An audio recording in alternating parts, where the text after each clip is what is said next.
Vous écoutez Europe 1, il est 11h30.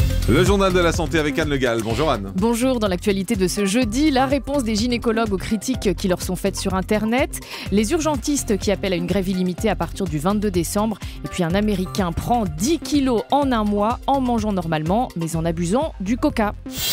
Et tout d'abord, donc, les urgentistes qui appellent à une grève illimitée à partir du 22 décembre. Oui, comme les généralistes et les spécialistes, les urgentistes entrent dans la protestation entre Noël et le jour de l'an. Les gardes seront assurés, mais ces médecins réclament la prise en compte de la pénibilité de leur travail. Au CHU de Toulouse, la grève aux urgences, c'est déjà une réalité depuis lundi. Le personnel réclame des créations de postes. Écoutez la colère de Valérie Dagouret, infirmière dans le service. On est en grève par manque d'effectifs, on a besoin de personnel pour soigner les gens, pour les soigner correctement, et ça déborde de partout, quoi. Et on n'est pas assez nombreuses pour soigner les gens, donc les gens sont dans les couloirs, attendent 6 heures, 8 heures dans les couloirs, on ne peut pas les soulager rapidement, on ne peut pas les prendre en charge. On n'est pas assez nombreuses. Je ne sais pas si vous imaginez la traumatologie d'une région Midi-Pyrénées pratiquement, qui arrive sur Purpan. Nous, on n'est toujours que 3 pour les accueillir, ces patients. 3 infirmières, 2 aides-soignants, le matin, l'après-midi et la nuit. Et cet effectif, il est constant depuis 2000. Une infirmière des urgences de Toulouse au micro de Benjamin Péter.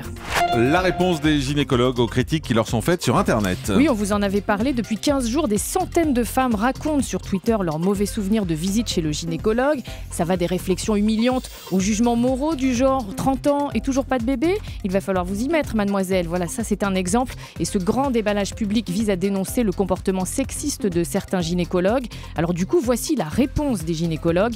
Ève Roger est allée tendre son micro lors du congrès annuel qui se tient en ce moment à Paris. Ces médecins ne donnent pas tout à fait tort aux femmes qui se plaignent.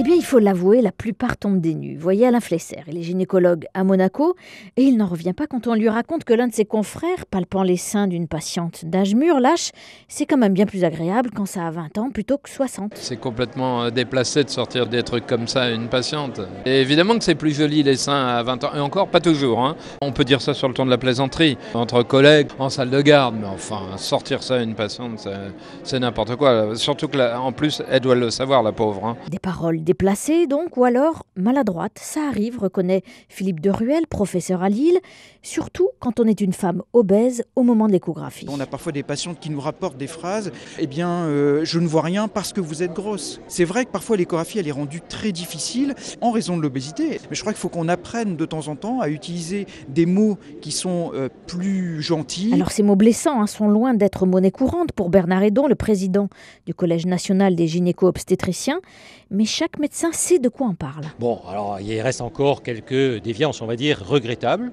Ok, il ne faut pas les nier, il ne faut pas les occulter. Donc on essaie de faire le mieux possible. Parfois on se loupe, on le regrette, et je m'en excuse auprès des patientes auprès desquelles je n'ai pas 100% réussi. Voilà, les mots sont durs quand même. Les phrases qu'elles ont entendues, c'est quand même assez terrible. Pas de preuve que le vaccin contre la grippe de Novartis soit la cause des décès en Italie. Les investigations se poursuivent après le décès suspect de 3 personnes qui avaient été vaccinées par le vaccin Fluad en Italie. Mais à ce jour, impossible d'établir un lien entre le vaccin et les décès, indique l'Agence européenne du médicament.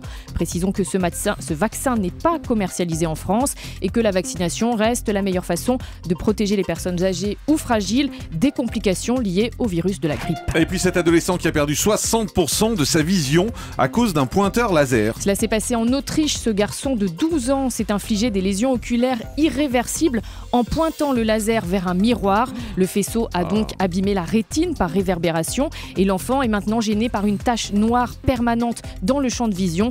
Donc attention à ceux qui achèteraient ces pointeurs laser.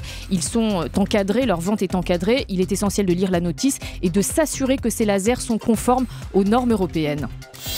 On passe au chiffre du jour. C'est 10, pardon. J'attendais.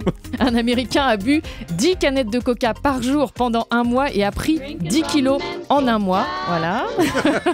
Ce quinquagénaire voulait dénoncer les dégâts causés par l'abus de coca. Il raconte son aventure dans une vidéo sur Internet. L'exercice n'est pas sans danger, il faut quand même le préciser, puisqu'en plus de la prise de poids, cet homme a vu sa tension artérielle grimper dangereusement. Enfin, c'est drôle d'idée quand même de faire ça. Oui, il voulait dénoncer l'excès de sucre dans le coca et c'est l'occasion de rappeler que dans une canette de coca, il y a l'équivalent de 7 morceaux de sucre. Mais effectivement, pas besoin de ça pour savoir qu'il y a du sucre dans le coca, non ? Non mais voilà. 7 morceaux, ça on savait peut-être pas. Europe 1, le grand direct de la santé. Jean-Marc Morandini.